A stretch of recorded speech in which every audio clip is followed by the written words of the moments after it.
Welcome to Impact Masters Podcast in collaboration with Africa's Talking Retold Podcast, where every conversation sparks new insights. Join us as we delve into the stories of extraordinary individuals who are shaping our world. Movers and shakers in tech, policymakers, entrepreneurs, entertainers, and all those whose stories are worth telling. Get ready to be inspired, challenged, and transformed. Welcome, and let's embark on this journey of discovery together. Impact Masters Podcast. You can check us out on all social media platforms. You can also find us across all podcast channels. Simply search for Impact Masters, then subscribe, follow, and share. www.impactmasters.io. Here's your host, Michael Kamathi. We will tell how big the school is. 105 acres. Not just 100 approximately. You know, 150. I think it was 153 or 157. Did someone grab the rest? No, I don't know. No, nothing has been grabbed, luckily. Apart from the bypass, which the road, cut part of our rugby pitch. Yeah. So you know when the school was started. You have to know the principles all the way from the beginning. And then the other thing is the schedule, Monday to Friday, morning to evening, has always almost been the same. And I say this because if you have Alliance alumni seated somewhere, when we talk, it's like we were at the school at the same time. Yeah. I mean, we were at the same school, but just different times. Okay. We will talk about morning work, we'll talk about socials, we'll talk about choir practice. Rugby. I met Njonjo, I've met John Keane. I've met students who left in 2022, and we are just talking about the same thing. So that sort of the makes culture. you connect. Yes, you. It's not like you're talking about different schools. So you're all talking about the same thing. So the connection is quite easy. So you meet an old boy who's been there from the 50s, and an old boy who left in the 2010s. It's still the same school. Yeah. Courtesy of the tightest. We all can list our principals and headmasters. Depending on where you went, you can probably tell 5-10 school captains behind the school captains during your time. Yeah. So, there's always, it has helped a lot. Yeah. So this tie fest is still there? Tightest. Yeah. So for you, you'll go in, you'll get all your uniform apart from the tie. Now, for you to get the tie, the deputy school captain is responsible for the Form distribution. 1s. Yeah. No, he's responsible for Form 1s. That's his JD. Okay. They are prefects. Very odd positions at Alliance High School. Now, the DSC work is being responsible for the Form 1s and helping them settle. And how do you do this? Because I know also there might be 100 of them. No, then the school was almost 700 and something. But you see, he's just responsible for Form 1, so the other prefects will help. Okay. The guardians are there. He's just leading Sometimes, during the first week, you'll actually make a mistake, and your guardian, your Form 2 guardian, goes to punishment parade with you, because he was supposed to tell you, you're not supposed to do this, you're not supposed to do that. So even for those guys to avoid such time wasting appearing on punishment parade, they'll make sure you are thoroughly grilled on the ways of the school. So you get all your uniform apart from your tie. Now to get your tie, you get this small book when you land. You start reading about the school, the culture, and whatnot. And then one day you all sit for the tie test. And you have to pass for you to get the And the one who is interviewing you is the Form 2 guardian. No. It's not an interview. It's a test. Oh, you write it down? Yes. Okay. Set by the prefects. Okay. So you don't know what they'll test, but that's like our very first exams at Alliance. So you sit for tie test. And how long is this exam? Is it like after 2 weeks, after 1 week? I think it's after a month. Okay. So you have time to read. Yes, you have time to read and then... So are there people who fail? Yeah, there are people who fail. So and what do they do? They never get the tie, or you don't get the tie, and everybody would know you don't have a tie because every other person now is there has like a receipt or? Yeah, and then you resit and then you get How many times can you resit this tie test? believe you me, you only want to resit it once. And then I've anyone never who seen resits anybody- more than once is... Yes. Something is totally amiss. Yeah. Even just... By the way, do guys give up before they finish their studies there? Yes. There are people who give up because of the culture shock. Others just because of personal issues, distance. But culture shock is what I've had. Yeah. Like what percentage drop out? Nah, this will be like 1-2 people every year. 1 or 2. Okay. Yeah. That's understandable. Yeah. So, what other thing that happened there at Alliance that is worth noting? I can't tell much, but of course, away from the books, it's the extracurricular. There were some sports once you join, that's it. You'll do it Hockey, until... yes. Hockey, rugby, swimming, choir, drama, basketball. Once you join that team in Form 1. That's your team. That's what you do. So when you join, the categorized into sets. So if you join as a Form 1, you're probably in set 15 or something. And then as you progress, you'll join the set 1. So by the time you're in Form 3, you should be ready for set 1. Which means you have mastered this over and over and over. Yes. So that's the secret why you guys beat everyone. I thought, and some of us train for a month or so, and then win. No, and it is the case all over. I hear is it Lenana that before the other teams pick, they have to go through rugby first, and you see how good such schools are. Rugby. If you break your neck there, you aren't. Yes. So for them, it is everybody first tries rugby, and then the other teams can start selecting. Because for them, rugby is the real deal. Rugby is the real deal. So I joined hockey, and I played hockey till nationals. And I only know hockey when I was at Alliance. So it was hockey and the books. That's it. Tell me more about hockey. I don't know anything about hockey. The first thing I was told apart from seeing those, what do they call them? Are they sledges or something? It's a hockey stick. Hockey sticks. And some fancy shoes. Yes. Please indulge me in this sport. In the sport. Yeah. It's a very addictive sport. That's one. The second thing I learned is it's only when you're playing with kurutus, starters, that you get hurt. When you're an expert, you know how to swing, how to hit that ball, when not to lift it too high. So when anybody is getting injured, it's people are not really good. Yes. Yeah. And one of my interesting times on that pitch is you are a Form 1. Yeah. You get there. To harden you, the Form 3s call you and tell you, Form 1, go sit in the goal post. Without the gear? Without the gear. They say, I want you to stop this ball. Isn't that very dangerous? That's the point. That's the point. To harden you. Because that's the reason I wanted you to indulge me in hockey is, of course, I know the goalkeeper in a professional setting, they will have the gears to protect them. Yes. But when you're practicing, I've seen your guys cross the road. I used to live around there. And they don't have the gears. They just have the hockey stick most of the time and just, some shoes or sometimes none. Yeah. How do you really keep safe? Or experience? It's experience. It's a skill. Yeah. You see, everybody will hit that ball. Only the goalkeeper has it because chances of that ball being hit at him are more.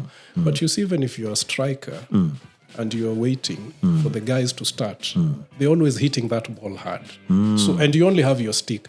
So we used to have guys who tell you, I'm hitting this ball and I don't want you to move your body, just the stick to stop it. Yeah. So don't flinch, don't do anything.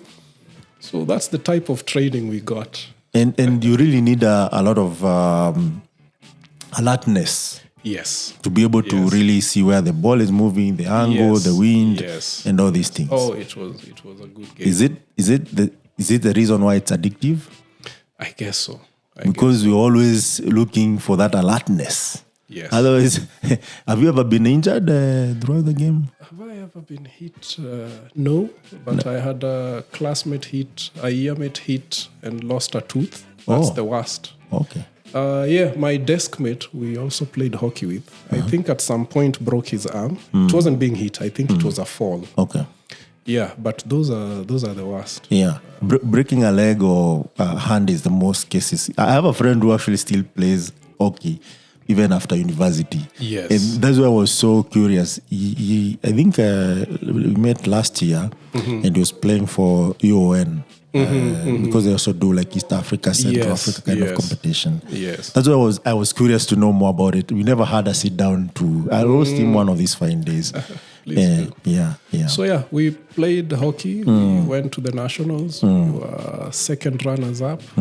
After who? That year, I think Kamusinga won. Friends School. Kamusinga might have won. For one reason or another, I forget. They must have been playing another Western school because we lost to Kamusinga Friends School at the semis. Yeah. And not Kakamega High. No, those ones are better known for football. The Green Commandos, as they're called. Yes. And the food there plays a key role because of the... Oh, yeah. We would host a Friends School at Alliance. And we will give them food that used to be for 10 people. Then they'll say... This is just enough for 2. Is there more coming? And it will remind you about your culture. Yes. Yeah. So that's interesting. So book-wise, how are you doing there? This time. Do we need to go into details about books? Don't worry, man. I will not. Just know we made it to campus. Yeah. Proceeded to JKUAT. Did an engineering course. I very much wanted to do comp sciences. Okay. I'd been introduced to computers back at home. Yeah. Living in an institution, a Christian college. Somebody donates a computer somewhere. Yeah. So I'd started playing with floppy disks. Yeah. And I think they can forgive me for this. Back then, MS-DOS 5.0 used to come in like 15 floppies. I deleted files in one of them. And I just returned it and kept it there. So which means it can never install. So you know how people used to install then? It asked for disk 1, you 2, put in. Then 2, you put in. Then they reached 5 and it was like... There's no 6. Tiki. Something is wrong. Start all over again. I was like, goodness, I'm not going to say I deleted files. So they'll never know if they listen to this. Until they listen to this. Hey, Kaka. That's crazy. So, I wanted to pretty much do computer sciences. And then just didn't hit the mark. I didn't get the points for it. And for JKUAT, for you to do computer, did you intend to go to JKUAT for this? I didn't intend to go to JKUAT. My siblings were at University of Nairobi, so I wanted to go to UON and do computer science. Yeah. And then this is the time that the universities were introducing new courses. Yeah. Mechatronics engineering. Actually, JKUAT, not universities. JKUAT. It had introduced mechatronics engineering, geomatics engineering, and electric and electronics engineering. Yeah. And they are both matching mechanical engineering, civil engineering, and electric and with that one. Yeah. So I'm like, I cannot do comp science. There are these new courses. And then my dad sort of knew a lecturer at JKUAT. So he tells me, it might be easier if you go to JKUAT. Then I can talk to Mr. So-and-so. You go to the comp science class. Yeah. Now, one of the greatest moments in my life, I believe, happened again at Alliance. So I go there and I find a teacher called Mr. Akwe. And I tell him, I can't qualify for these. I've filled geomatics. But once I get there, I'll change to computer science. Yeah. He tells me, do you have all the facts and details about this course? Yeah. Before you change, just make sure you know what this entails. Yes.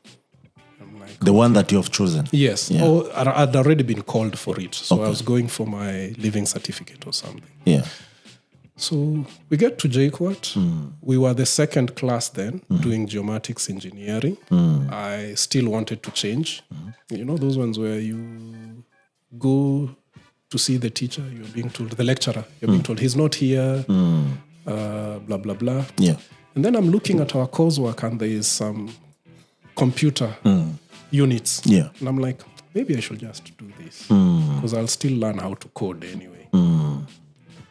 And I stick in there doing geomatics. Yeah. And then I'm just floating around in that class. I'm telling myself, maybe I'll employ my classmates because now I'm realizing I want to be an entrepreneur, whichever way. Yeah. I don't care about the degree. Yeah. So I'll use whatever comes.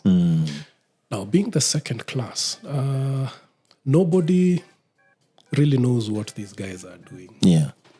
What is geomatic engineering? I remember our colleagues in the civil engineering department used to call us, we are still surveyors. It's only that. So they used to say, wale watu wavuta nyororo. They are civil engineers, you guys are surveyors. Why are you giving it such a fancy name? It's survey. Yeah.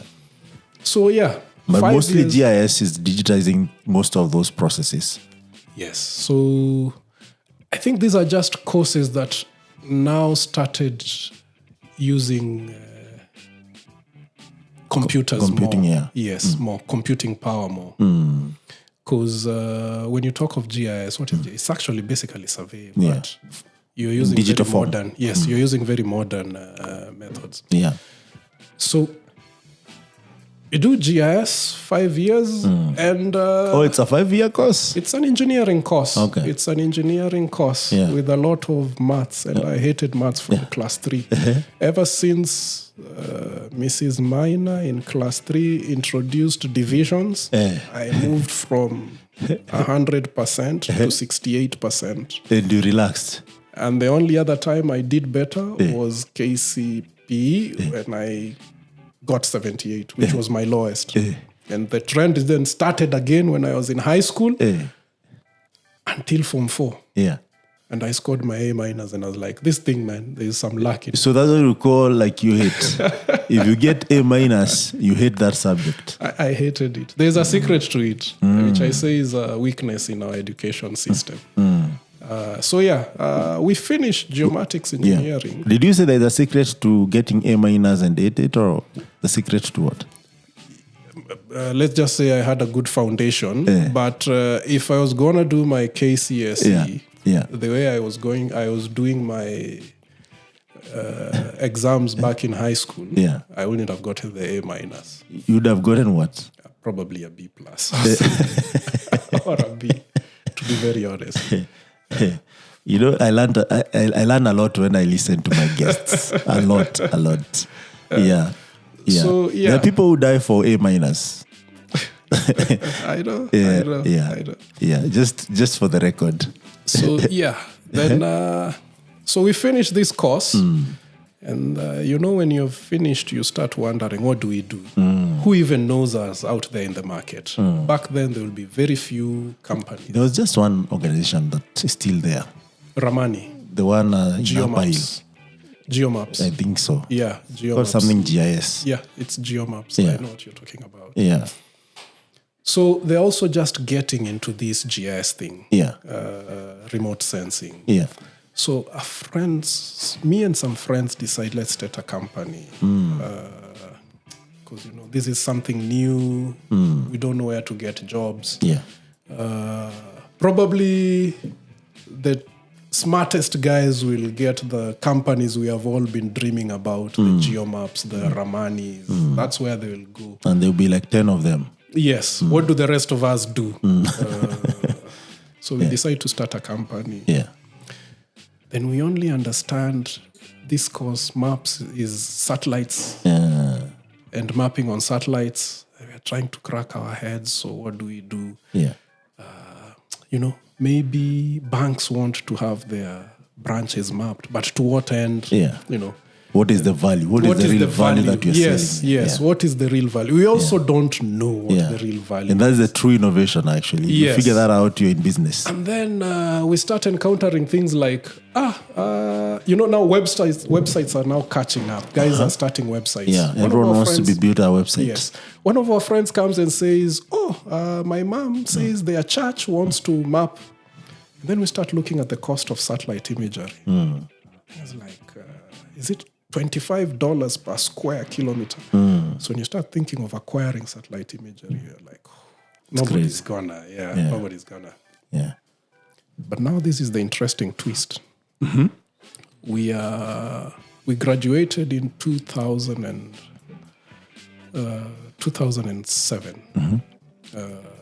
I've skipped out the part of being in the university. In 2002 we were.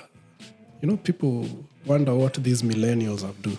I'm a hybrid Gen X millennial. Yes. But we were the guys who voted in 2002. Yes. That was our first time to vote. It was a game changer, actually. That was a game changer. Continue with that trajectory. We are the guys who stopped listening mostly to foreign music and started a studio in every corner. Yeah. You remember that joke? Every estate in Nairobi has a studio. South Sea. Yes. Kalamashaka. Yes. We are those guys. Yeah.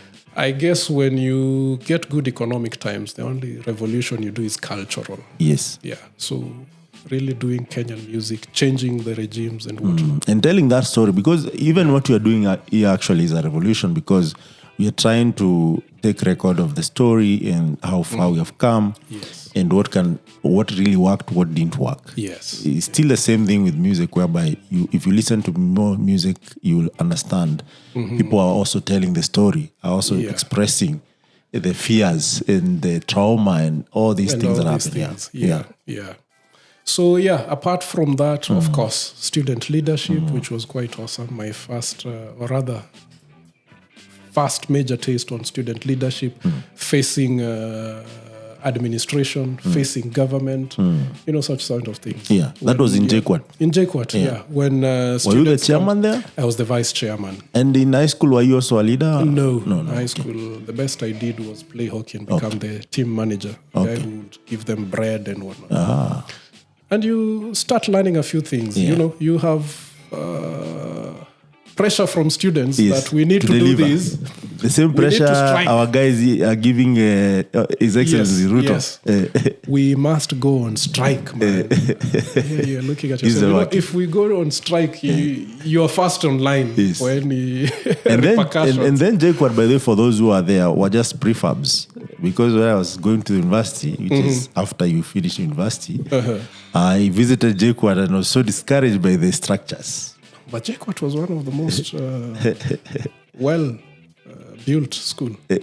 I don't know which side, but where I visited, I was so discouraged because from the gate A all the way was Maram Road. Yes. Then where the people were at a common room was really like high school, and then there was so many men there that it was so discouraging. We used to call it Juja boys. Yes. You remind me something interesting.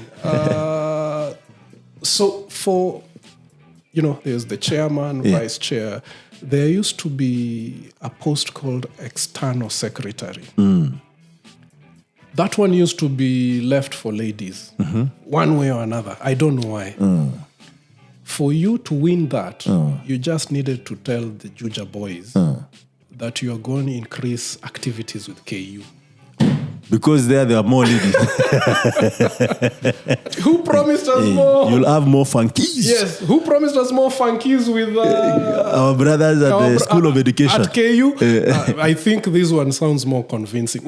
External affairs, X. We have already passed. It was really dire. There was a reason why it's called Juja Boys. Yes. And then it was small then. It was 3,000 people. Yeah. So I used to know that these are architecture students, 6th year, 5th year, 4th year. These are mechanical students. These are BSc students. It was like a small need. Almost by name.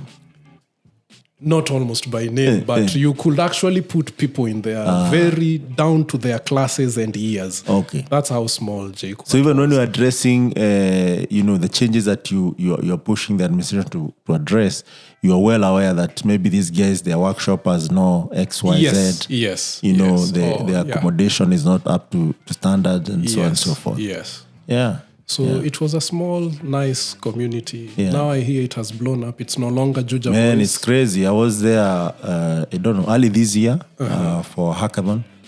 And actually the first time I returned there was last year, if I'm not wrong. I was taken aback, like the structures, the workshops, the people. The courses also have increased. Yes. And it's super amazing how fast things could actually change in 10 years or so. And there's one gentleman we need to credit for something. The Vice Chancellor, Nico Njohi. Some people think right outside the box. Yeah. He was the first person who ever mentioned, it's not novel that we're going to have university towns, or what do they call them? City. The campuses. The satellite campuses. But a town actually exists just because it has an institution. Yes, the MITs it grows. and whatnot. Yeah. Boston is because of MIT. Yes. California, Berkeley, and Stanford. And that's exactly what he had in mind. Yeah. And that's what Juja is. Yeah, true to the word. It was just a size of farm. The apartments you see at JKUAT are courtesy of somebody saying, we can do better. Yeah. The other thing we have to credit that time, the changes in education, is this thing that we used to limit attending university to bed. Intake will be pegged on how many people can sleep. Yeah, the accommodations. That's nonsense. Which is quite nonsense. Probably it used to make sense then. We are taking care of our future nicely. But can you imagine? And you're saying this year, you all got B minuses, but you see the bed capacity in JKUAT is 3,000, so we're going to cut off is at B+. Yeah. It's pretty stupid. So to an extent, they just opened entrepreneurship around the institutions. Oh, yeah. Yeah. And you can see how built. I still don't think that is growth because our urban planners let us go. It can be done better, but it opened up quite a lot. Yeah, and you mentioned something very interesting. Now that I'm wearing Stanford, attire, if you go to some of these institutions, they are just self-sustainable cities. Even the way you access them, anyone can access them. It's just that the security is high, and I hope we get there when we fix most of these issues that we have. And you can actually visit there as a city. And even take a tour, because that keeps it more sustainable, because you don't visit there and not spend. Yes. You visit there and even see the culture. You look at how you are telling the story of Alliance. It's not the same way you are telling the story of JKUAT, because that culture, it's like it's proliferated once you graduate. So I think there is a lot of work to be done, but it's good that some of our forefathers and people who are still alive started that process. That thing. Yeah. So anyway, that's JKUAT, where I tested real leadership, tested tear gas. Do you think you changed some of the things there as a leader? You try to. You do your best. Then somebody else picks up from there and continues. What I saw being mentioned after we left is how we, as a student union, then handled most things very diplomatically. That would have gotten out of hand. Yeah. That's something I picked up later on, because I could see guys writing, if this was because my chairman was called Abdallah. If this was the Abdallah Luchiri days, this would have been handled diplomatically, and still everybody leaves satisfied. Were you like a vice chairman there? I was the vice chair of the union. Yeah.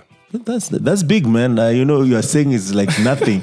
Student leaders they end up becoming presidents and governors and MPs and even all over the world, actually.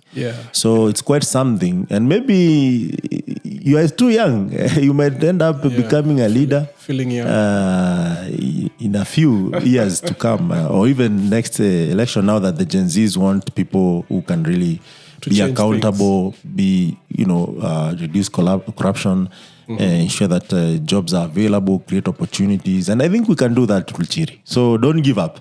You keep telling me you're old, and I'm like, come on, man. Like, there are people who are 70, 80, and your father is 87, 85, still maybe feeling young. Yeah. So there's a lot to be done there. Okay. So your entrepreneurship journey is where now I think things start getting interesting. Yes. Do you get a client to even build a website for?